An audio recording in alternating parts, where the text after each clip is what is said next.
বলছে যে একটা মানুষ outside the correctional home whatever is your right in terms of wages within the prison the same right that it পারসিস্টস।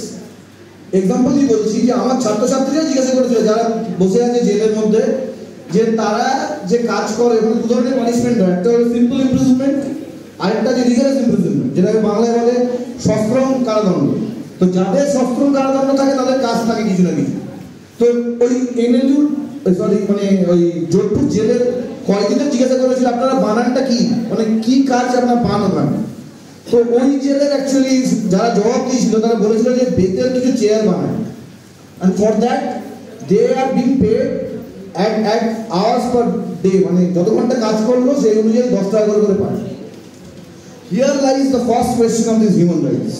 সে যদি ওই বেতের চেয়ারটা জেলের বাইরে গিয়ে কোথাও ঘর বানাতো, whatever would have been the wage within the prison also he is getting the same wage.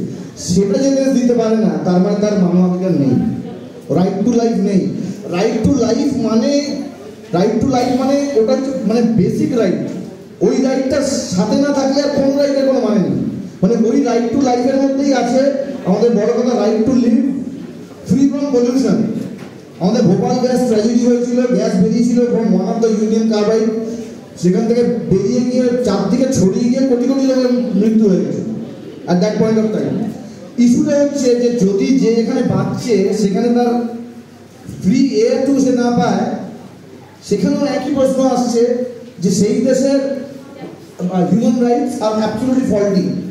এবার coming down to the slides, artificial intelligence আমি কেন নিয়ে এসেছি, one of the questions is that recently অনেকে একটা সিনেমা দেখে থাকবে যেখানে দেখানো হয়েছে যে আর্টিফিশিয়াল ইন্টেলিজেন্সের মাধ্যমে একজন বেসিক্যালি যে উত্তম কুমারকে ভালোবাসে আমাদের মহানায়ক, তাকে সামনে দেখা যাচ্ছে ছবির মধ্যে, সে উত্তম কুমার কোথায় কি করছে সে তার ক্যারেক্টারে ঢুকে সে is doing the same thing.